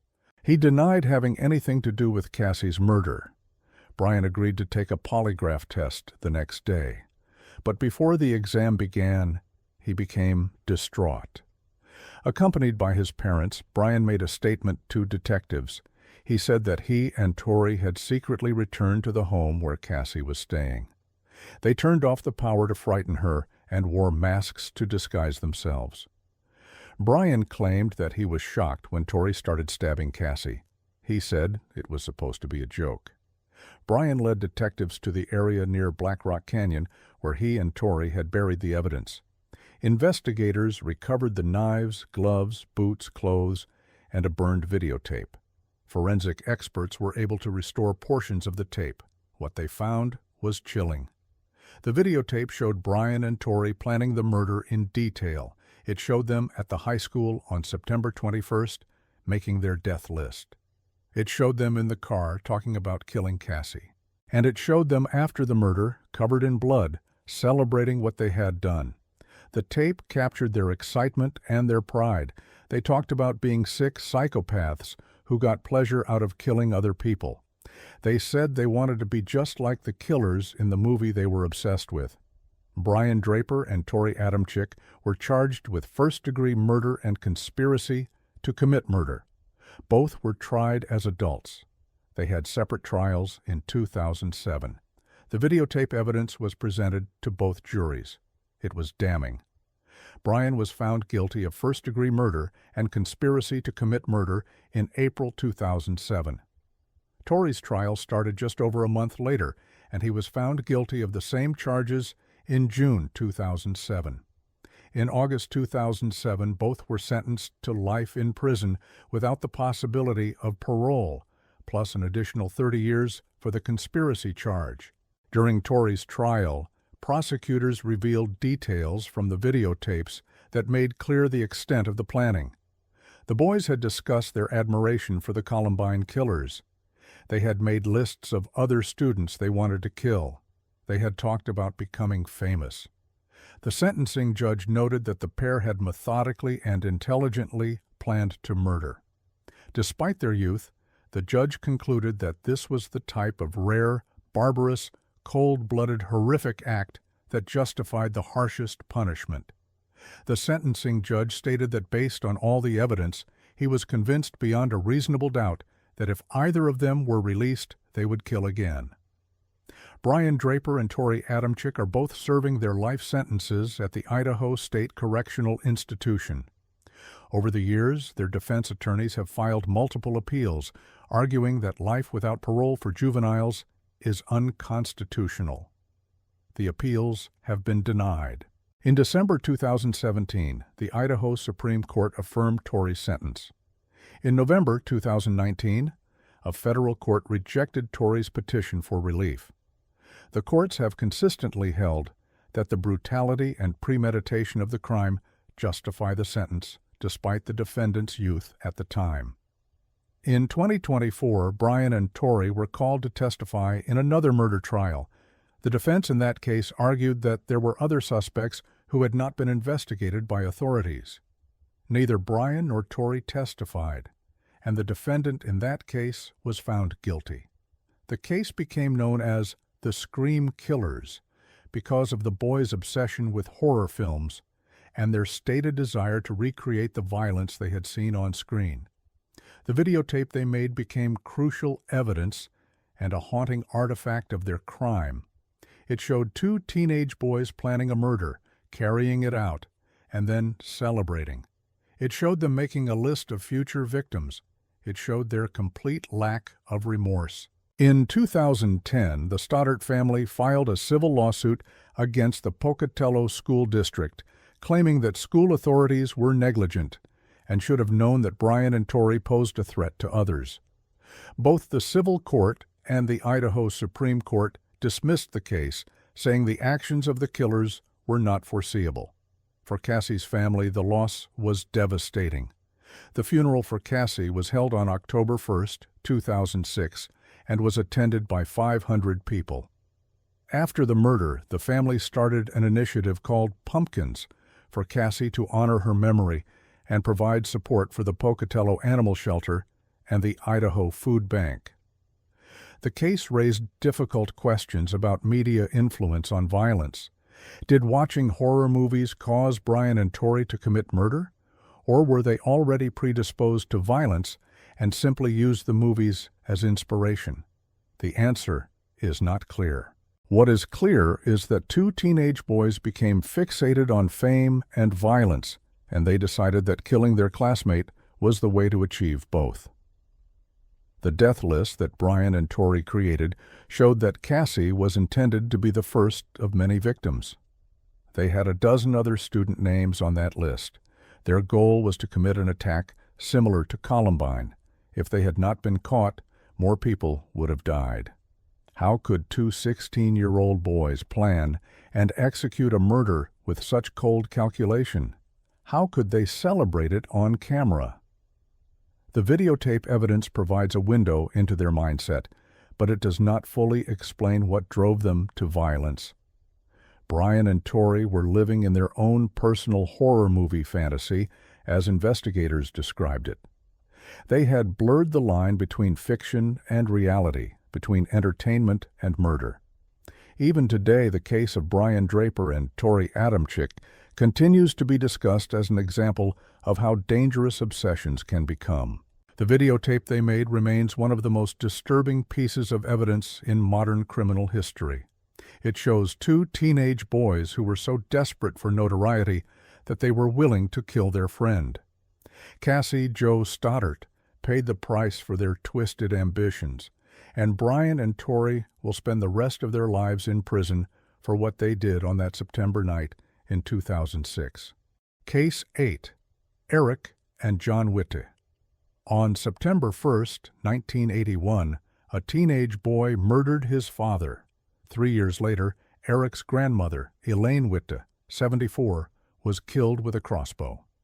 A few months after the murder, the entire family was arrested in California for forging Elaine's signature on her Social Security checks. In the subsequent trial, the bizarre story behind the murders came to light. Eric's mother, Hilma Marie Witte, had tried to kill her husband Paul by lacing his food with rat poison and Valium. When this proved unsuccessful, she convinced her son to shoot his father by telling him that Paul was going to divorce her and that they would end up living in the streets. The Witte family appeared from the outside to be dealing with ordinary struggles, but inside their California home, a deeply disturbed woman was orchestrating violence through her children. Hilma Marie Witte was a woman who had grown up in a violent household herself and carried that dysfunction into her own family. When her marriage to Paul Witte began to deteriorate, she decided that murder was the solution. Hilma Marie first attempted to poison her husband. She added rat poison and Valium to his food, hoping he would die in a way that appeared natural or accidental. But Paul survived her attempts. Frustrated, Hilma Marie turned to a different method. She would use her 17-year-old son, Eric, as her weapon. She told Eric that his father was planning to divorce her.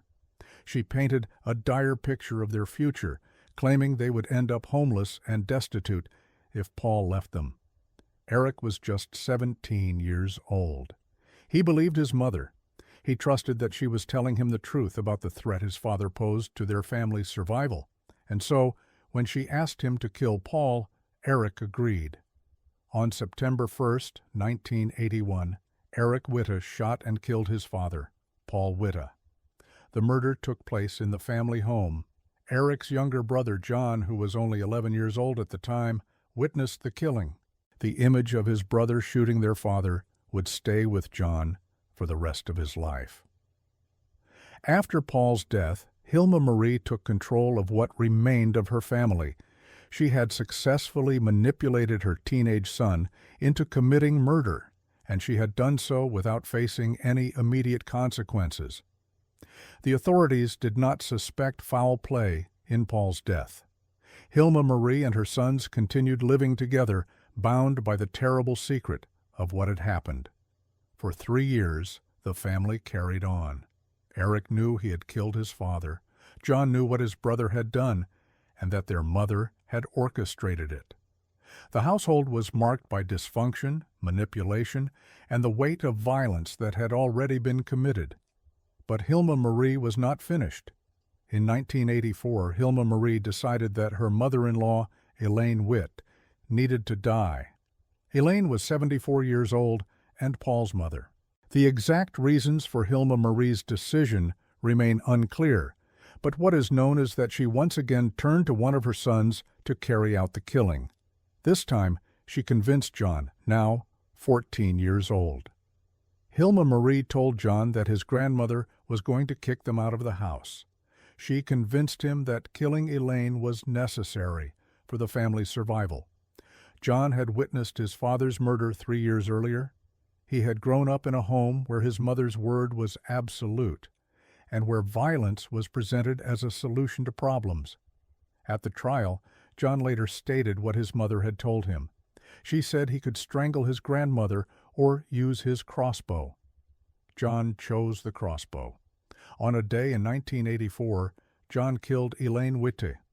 The 14-year-old boy shot his 74-year-old grandmother with a crossbow, ending her life. But the horror did not stop there. A few hours after killing his grandmother, John went to court with his mother.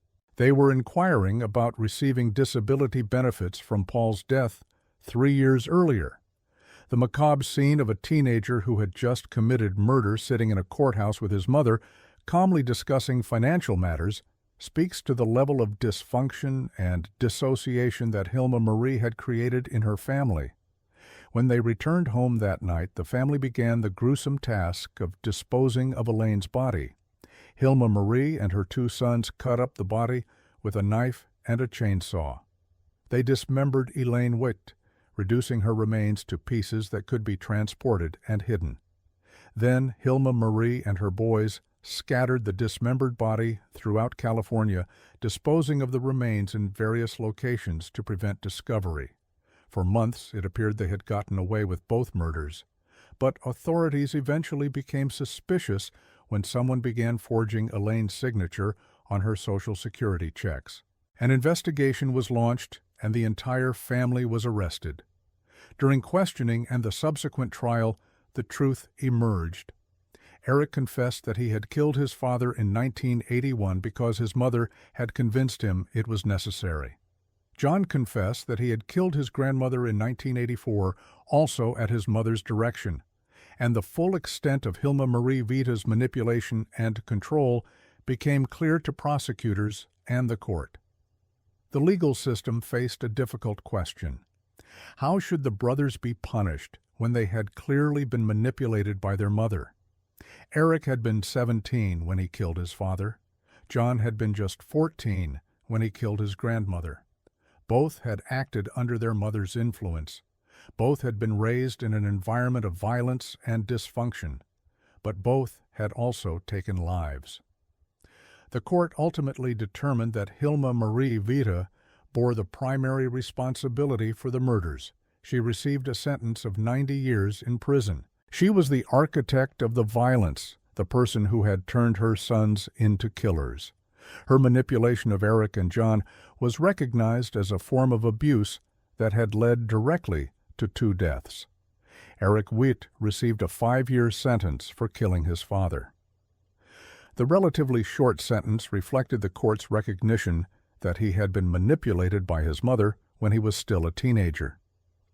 John Witt received a 20-year sentence for killing his grandmother. His sentence was longer, perhaps because of the particularly gruesome nature of the crime and the dismemberment of the body, but it still took into account his youth and the manipulation he had endured. Both Eric and John were released from prison in 1996. Eric had served his 5 years. John had served his 20 years, spending much of his adolescence and early adulthood behind bars for a crime he committed when he was 14 years old. Their mother, Hilma Marie Vita, received a 90-year sentence and would now be over 90 years old if she is still alive. She is presumably either still incarcerated or has died in prison. The Vita case stands out as one of the most disturbing examples of parental manipulation leading to family violence. Hilma Marie Vita systematically used her children as instruments of murder. She first attempted to poison her husband, and when that failed, she convinced her teenage son to shoot him. 3 years later, she convinced her younger son to kill his grandmother with a crossbow, and then involved both boys in the dismemberment and disposal of the body.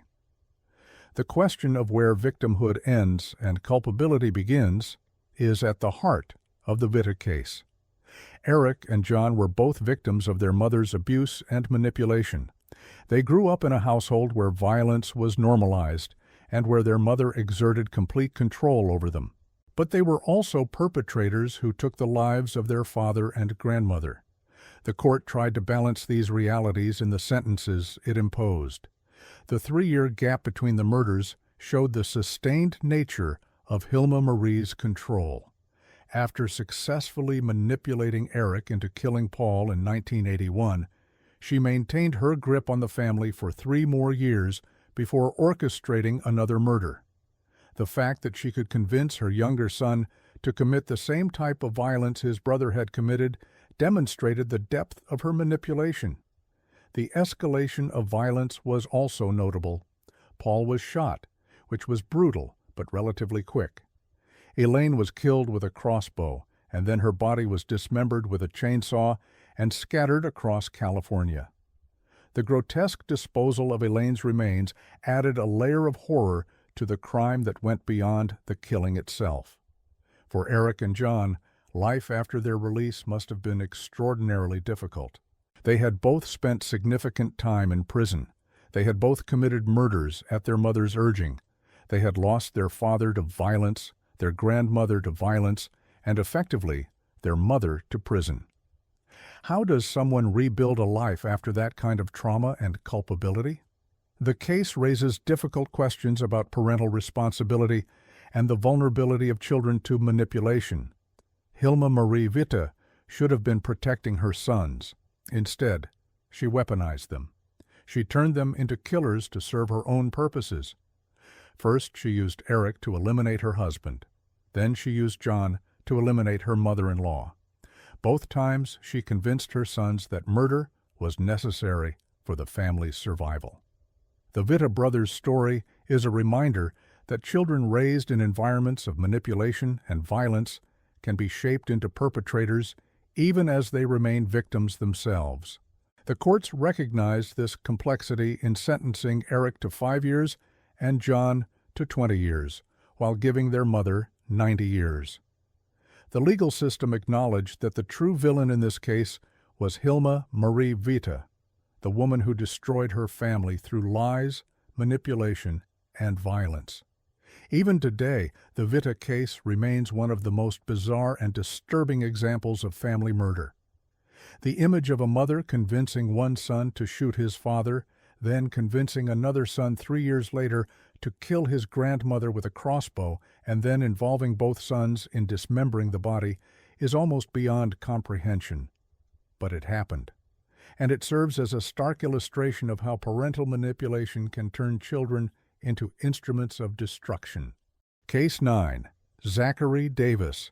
The 10th of August, 2012, started just like any other day, but by the following morning, Melanie Davis would be dead, and her 15-year-old son, Zachary, would be in police custody.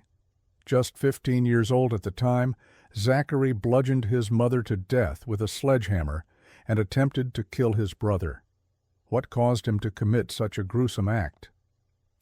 Melanie Davis was an Australian citizen who moved to Hendersonville, Tennessee, to marry Chris Davis. The couple went on to have 2 sons. Firstborn was Josh, and secondborn was Zachary. They were a typical middle-class family living in a quiet neighborhood. Melanie worked as a paralegal, and in her free time, she participated in triathlons. She was fit, active, and devoted to her sons. In 2007, tragedy struck when Chris died from amyotrophic lateral sclerosis, commonly known as ALS, or Lou Gehrig's disease. The death came as a devastating blow to the whole family, but it particularly impacted 10-year-old Zachary, who fell into a deep depression. Within just a few months, Zachary was sent for psychiatric treatment. After his father's death, Zachary changed. He became increasingly withdrawn and isolated from his peers at Station Camp High School. He possessed some bizarre characteristics that his classmates noticed. One student recalled how Zachary often refused to speak in his regular voice and almost always responded in a whisper when being spoken to. This same student added that Zachary would wear the same hoodie day in and day out. Zachary had apps on his phone about serial killers and another that listed torture devices. His notebooks were filled with disturbing writings. One entry read, "You can't spell slaughter without laughter." He read violent books and played violent video games. Family members and family friends later disclosed that while they knew Zachary was different, they never believed he was capable of violence. His school knew something was wrong. His family knew something was deeply wrong. But no one could have predicted what was coming. On the evening of August 10th, 2012, Melanie, 16-year-old Josh, and 15-year-old Zachary went to a movie together. They watched a film and then returned home. The outing seemed normal. There were no obvious signs that anything was wrong. After they got home, Zachary went to his room and packed several items into a backpack and satchel. He gathered clothing, notebooks, a toothbrush, gloves, a ski mask, and a claw hammer. At approximately 9 p.m., Melanie went to bed. She had no idea what her son was planning. When she was asleep, Zachary retrieved a sledgehammer from the basement. He entered his mother's bedroom. Then he struck her in the head. He hit her again and again. Zachary beat his mother nearly 20 times with the sledgehammer. The attack was brutal and sustained. When he was finished, Melanie Davis was dead. Drenched in his mother's blood, Zachary closed her bedroom door. Then he went to the family game room. He doused the room in whiskey and gasoline. He set it on fire. He shut the door to the game room, hoping to trap the flames inside and kill his brother Josh, who was sleeping in another part of the house. Then Zachary fled. Because Zachary had closed the door to the game room, the fire did not spread immediately as he had planned. A fire alarm went off, waking Josh. The teenager went to check on his mother and found her body covered in blood in her bedroom. Josh managed to escape the burning house and ran to a neighbor's home for help. Zachary was found by authorities nearly 10 miles from his home. He was carrying the backpack he had packed earlier that evening. Inside, police found a notebook with a letter confessing to the murder. In the diary entry dated August 10, 2012, the same day Zachary killed his mother, he made a shocking claim. He wrote that his brother had raped him. The entry read, "I was raped by him that day, and I've been planning to kill him ever since." Following the murder, he wrote another journal entry. "I killed Melanie and left Josh alone to suffer. I didn't feel anything." Zachary Davis was arrested and charged with first-degree murder, attempted first-degree murder, and aggravated arson. Despite being just 15 years old at the time of the crime, prosecutors decided to try him as an adult. The case moved forward through the legal system. Zachary's defense attorneys argued that he suffered from severe mental illness. Multiple mental health experts testified during his trial. They diagnosed him with depression, schizophrenia, and other psychological disorders. The defense pointed to his father's death as a traumatic event that had triggered a mental health crisis. They argued that Zachary's school, his family, and the mental health system had all failed him. His attorney stated that anyone who encountered Zachary, teachers, neighbors, immediate family, knew something was deeply wrong. Prosecutors acknowledged that Zachary had mental health issues, but they argued that he knew right from wrong. They pointed to the fact that he had packed a bag before the murder, suggesting premeditation. They noted that he had written a confession in his diary, and they emphasized that he had attempted to kill his brother by setting the house on fire. The prosecution argued that Zachary's actions showed planning and intent, not a break from reality. In May 2015, television personality Dr. Phil McGraw aired a jailhouse interview with Zachary. The interview had been conducted 2 months before his trial. In it, Zachary detailed killing his mother with a sledgehammer. When asked why he struck her nearly 20 times, he said in his usual flat, monotone voice that he wanted to make sure she was dead. Dr. Phil noted that Zachary's exaggerated head nods and laughing at inappropriate times were common behaviors for disorders ranging from severe anxiety to schizophrenia. At one point, Dr. Phil told him, "When I look in your eyes, I don't see evil, I see lost." But the judge who watched the interview in court had a different perspective. Presiding over the trial was Sumner County Judge D. David Gay. Although several mental health experts who testified during the trial and competency hearing disagreed on a specific diagnosis, they all agreed that Zachary was not legally insane. He knew right from wrong. He understood the nature of his actions. After a 4-day trial in 2015, the jury sided with the prosecution. Zachary Davis was found guilty of first-degree murder, attempted first-degree murder, and aggravated arson. At sentencing, Judge Gay addressed Zachary directly. "The thing that bothers me is that you have shown no regrets, no remorse in murdering your own mother at age 15, the judge said to the stone-faced teenager. Zachary was sentenced to an automatic life term for first-degree murder.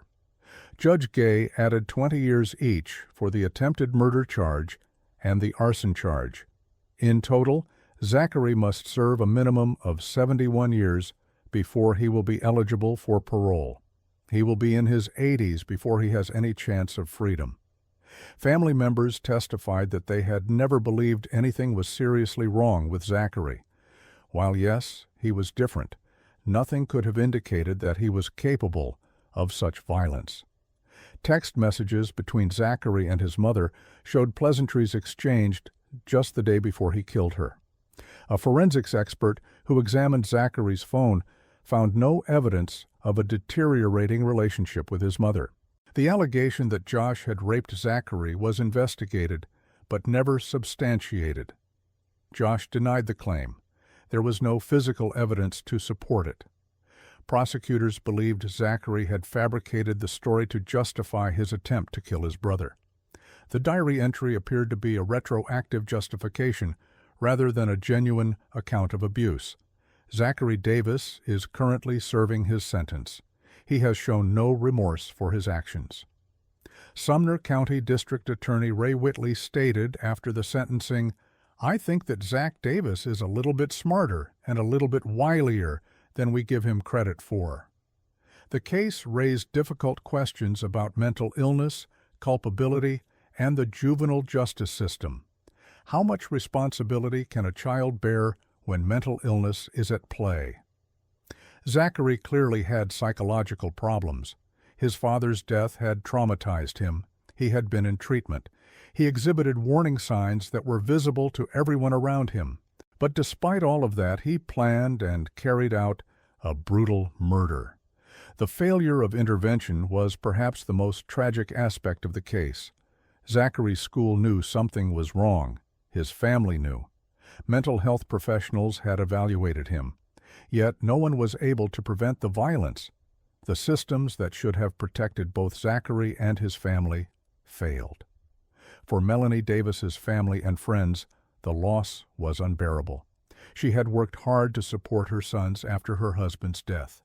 She trained for triathlons. She tried to give her boys a good life, and her younger son killed her in the most brutal way imaginable. Josh survived the fire and the attack, but he lost his mother and his brother that night. He had to testify in court about finding his mother's body. He had to live with the knowledge that his younger brother had tried to kill him. Just 15 years old when he committed the crime, Zachary's case continues to spark debate about how society should handle juvenile offenders with severe mental illness. Should they be tried as adults? Should they receive life sentences? Or should the focus be on treatment and rehabilitation? The answers depend on whether you believe that mental illness diminishes culpability and whether you believe that teenagers, even deeply disturbed ones, can change. Even today, the case of Zachary Davis remains one of Tennessee's most disturbing examples of juvenile violence. The image of a 15-year-old boy beating his mother to death with a sledgehammer, then calmly setting fire to his house, packing a bag and walking away, is almost impossible to comprehend. The complete absence of emotion he displayed when arrested and throughout his trial suggested either profound mental illness or something far more chilling. The question of which it was may never be fully answered. What is certain is that Melanie Davis lost her life, Josh lost his mother and brother, and Zachary will spend most, if not all, of his life in prison for a crime he committed when he was just 15 years old. Case 10, Jeffrey and Robert Dingman. In 1996, 17-year-old Robert and 14-year-old Jeffrey Dingman were two unassuming teenage brothers who decided to shoot their parents to death in their home. Annoyed by their parents' rules and upset at the constant yelling, the two brothers talked for months, trying to decide how to commit the crime. They considered methods like poisoning and drowning, but finally settled on shooting their parents. The Dingman brothers appeared to be typical teenagers living in a typical American home. But beneath the surface, resentment was building. Their parents had rules about curfews, chores, and behavior. There were arguments, as there are in most families. The brothers felt controlled and stifled. Rather than waiting until they were old enough to move out or seeking help to navigate family conflicts, Robert and Jeffrey began planning something unthinkable. The planning phase was not brief. For months, the brothers discussed how they would kill their parents. They talked about different methods and weighed the advantages and disadvantages of each approach. Poisoning seemed too uncertain and might not work. Drowning presented logistical challenges. They eventually settled on shooting as the most direct and reliable method. The conversations between the brothers showed that this was not an impulsive decision made in a moment of anger. This was calculated, deliberate, and methodical. On a day in 1996, the brothers put their plan into action. Jeffrey, despite being only 14 years old, took the first shots. He fired at both of his parents, wounding them badly. The parents were injured and vulnerable, unable to defend themselves. Then Robert stepped in to finish what his younger brother had started. According to reports, Robert taunted his parents before he killed them. The mockery in those final moments revealed a cruelty that went beyond the act of murder itself. When both parents were dead, the brothers placed the bodies in garbage bags. They carried one body to the attic and the other to the basement, hiding them in different parts of the house. Then they cleaned up as much evidence as they could. The brothers knew they needed to buy time before anyone discovered what they had done. Robert and Jeffrey told their friends that their parents had gone on a spur-of-the-moment vacation. It was a plausible story. Parents sometimes take impromptu trips. The explanation satisfied their friends and allowed the brothers to proceed with their weekend plans. That weekend, they partied. Friends came over to the house. There was music, laughter, and socializing. The brothers acted as though everything was completely normal. Their parents' bodies remained hidden just feet away. The charade continued through the weekend. But when Monday arrived and the murdered couple failed to show up for work, their co-workers grew concerned. They called the authorities to request a welfare check. When police arrived at the Dingman home, they discovered the bodies and arrested the brothers. Robert and Jeffrey Dingman were charged with murder. The evidence was overwhelming. They had planned the killings for months. They had executed their parents. They had hidden the bodies and maintained a lie while they partied in the house. Both brothers were tried and initially convicted of second-degree murder. But then something remarkable happened. The judge who presided over the case made a controversial decision. He was sympathetic to the brothers. He believed they deserved a second chance. Despite the months of planning, despite the brutality of the murders, despite the callousness of partying while their parents lay dead in the house, the judge threw out the murder convictions. Instead of the second-degree murder convictions, the judge accepted guilty pleas to third-degree murder and arson. The reduction in charges carried significantly shorter sentences. The decision sparked debate, but perhaps not the kind one might expect. There was enormous public outcry, but much of it was in support of the brothers rather than outrage at the leniency. Many people sympathized with Robert and Jeffrey. They saw the brothers as victims of strict parenting and constant arguments. They believed the boys had been pushed to their breaking point. The narrative shifted from cold-blooded killers to troubled teens who had made a terrible mistake. The public sentiment influenced not just the court proceedings but also the ultimate outcome. Thanks to the reduced charges and the wave of public sympathy, the consequences for the Dingman brothers were minimal compared to the severity of their crimes. Derek Dingman was released after serving only 7 years. Alex Dingman was released after only 6 years. Both brothers, who had spent months planning to murder their parents and had successfully carried out those murders, walked free while still young men. The Dingman case remains one of the most controversial examples of lenient sentencing in parricide cases. Critics argued that justice had not been served. The brothers had shown extensive premeditation. They had discussed and planned the murders over a period of months. They had killed both parents in cold blood. They had hidden the bodies and then used their deaths as an opportunity to party without supervision. Yet they served less than a decade behind bars. Supporters of the lenient sentences pointed to the brothers' youth and the possibility of rehabilitation. They argued that teenagers' brains are still developing and that young offenders should be given opportunities to change. They suggested that harsh punishment would not serve any purpose beyond retribution, and that the brothers deserved a chance to become productive members of society. The case raises difficult questions that continue to be debated today. Should teenagers who commit premeditated murder be treated differently than adults? Does months of planning remove the protections typically afforded to juvenile offenders? How much weight should be given to family dysfunction when determining culpability? And when public sympathy contradicts the severity of the crime, which should prevail? Those who believe justice was not served in the Dingman case point to the months of planning as evidence of clear intent and premeditation. They note that the brothers had multiple opportunities to stop, to reconsider, to seek help instead of violence. They highlight the cruelty of taunting dying parents and the callousness of partying over their bodies. They argue that 6 or 7 years in prison is inadequate punishment for double murder. Those who supported the outcome argue that the brothers were products of a dysfunctional environment. They emphasize the constant arguments and strict rules that made the home feel oppressive to the teenagers. They point to the fact that both brothers have now been free for decades and presumably have not reoffended. They suggest this proves that rehabilitation was the right approach. Robert and Jeffrey Dingman are now middle-aged men living somewhere in America. Their parents have been dead for nearly 3 decades. The family they destroyed is gone. And the question of whether the right decision was made remains unresolved.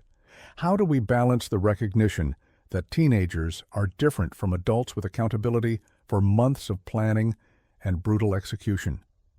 Where is the line between understanding that young people make mistakes and acknowledging that some acts are too heinous to excuse? The Dingman case forces us to confront these questions without providing clear answers. What made the case stand out was the extreme disparity between the crime and the punishment. The brothers had not acted impulsively. They had not been defending themselves. They had spent months discussing how to kill their parents, had carried out the murders with Jeffrey shooting and Robert finishing them off while taunting them, and had then hidden the bodies and partied. Yet they walked free after less than a decade. Should justice always include the possibility of redemption? Or are some crimes so calculated and cruel that lengthy sentences are warranted regardless of the perpetrator's age? The Dingman case suggests that public sympathy can sometimes override the severity of the crime in determining outcomes. Whether that is appropriate or concerning depends on one's perspective on justice, punishment, and the capacity of teenagers to change. Even today, the case continues to be cited in debates about juvenile sentencing. It serves as an example of maximum leniency in a system that often struggles to balance accountability with the recognition that children are different from adults. Both brothers have now lived far more years free than they spent incarcerated. Their parents never got a second chance. And the question of whether justice was truly served remains one that each person must answer for themselves based on their own understanding of mercy, accountability, and what society owes to both victims and young offenders. These 10 cases spanning 1981 to 2024 reveal an unbearable truth. Teenage boys are capable of extinguishing their families with calculation that defies their youth. Whether driven by inheritance greed, escape from rules, severe mental illness, ideology, parental manipulation, or desires for fame, each destroyed not just his victims, but his own humanity and future. The warning signs were often visible: depression, violence fantasies, extremist beliefs, behavioral changes, yet intervention repeatedly failed. These tragedies demand that we confront difficult questions about adolescent capacity for evil, the adequacy of our mental health and juvenile justice systems, and our collective responsibility to identify and help troubled youth. While justice has been served through lengthy sentences, the deeper answer lies in prevention: earlier mental health intervention, taking warning signs seriously, addressing family dysfunction before it becomes fatal, and acknowledging that children who kill parents have often been failed by every adult who should have protected them. Which of these cases shocked you the most? Do you believe teenagers who kill their parents can be rehabilitated, or should they spend life in prison? What warning signs do you think were most critical that adults should have caught? And how do we balance empathy for troubled youth with justice for victims? Share your thoughts in the comments below, and don't forget to like and subscribe for more true crime content examining the darkest questions about human nature and justice.